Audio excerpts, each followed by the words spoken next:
I want to talk to you today about 12 of the most common mistakes we make as parents today. I'm guilty of them as well. I'm not sure if you're aware of it or not, but a nationwide survey was given recently to American moms and dads. And the average American parent gave themselves an A or a B on their parenting skills. However, they gave their neighbor a D. Mistakes are a little bit easier to see in the window than the mirror, don't you think? So let's talk about these mistakes and how we can correct them along the way to produce really great adults after our kids are finished living in our home.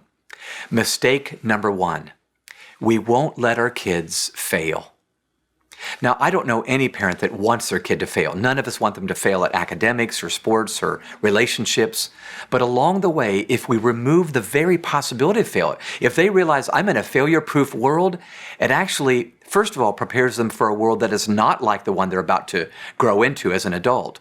But secondly, it reduces their very motivation to succeed. The value of success is lessened because they know, I get it every time. And in fact, they lose their ambition to excel. I believe sometimes we as parents confuse hurt and harm. All of us are going to get hurt. You can't stop your child from getting hurt feelings or something hurt along the way. But hurt doesn't always harm. We want to protect them from harm, but we need to help them navigate getting hurt. And sometimes that means they fail. Real growth happens, I think, only through learning to deal with failure. So how do we correct this? I believe we need to permit them to try hard things and even fail, whether it's school or playgrounds or whatever. Talk it through with them, help them see the value of failure, and then build over time a resilient kid along the way.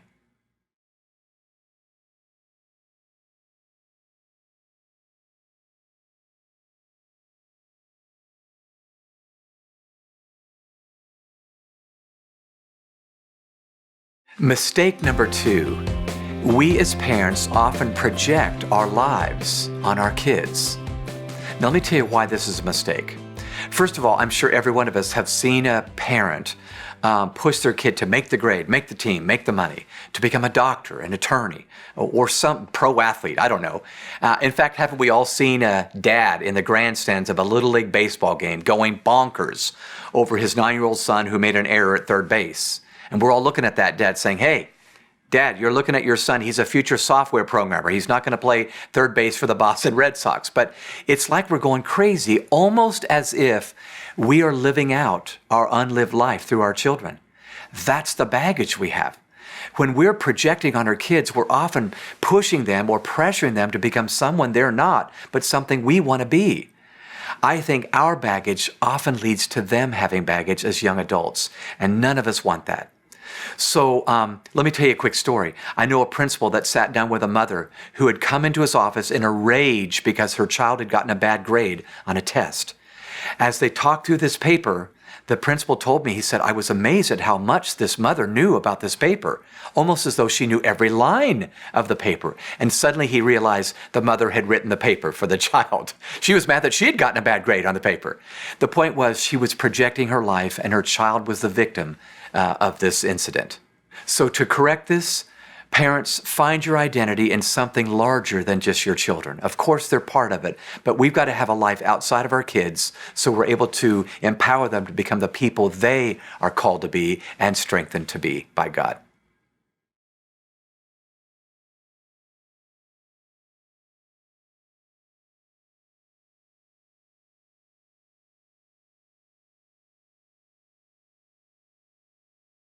Mistake number 3, we prioritize our kids being happy. Now, once again, this is counterintuitive. All of us as parents want our children to be happy. But let me tell you a quick story. I have a dear friend that has 2 adult children, and I've always been amazed at how well and how easy her children have found it to be to talk to their mother about anything, sex or drugs or you name it. Every topic was on the table. Along the way, however, I started noticing she gave them no guidance. She so wanted them just to be happy, she never gave them a compass in life. And along the way, what happened was this. They started making poor choices as young adults, but she would always fall back on, well, I just want them to be happy. Today, her 2 adult kids live with her. One has pregnant and both are out of a job, and they've made some choices that they didn't have to make, but they weren't given the guidance, all in the name of, I just want them to be happy.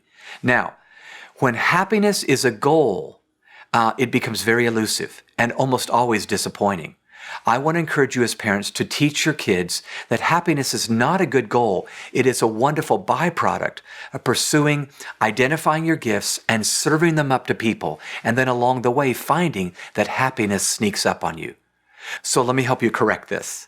Along the way, we've got to make sure we communicate to our kids that happiness is not a goal, it's a byproduct.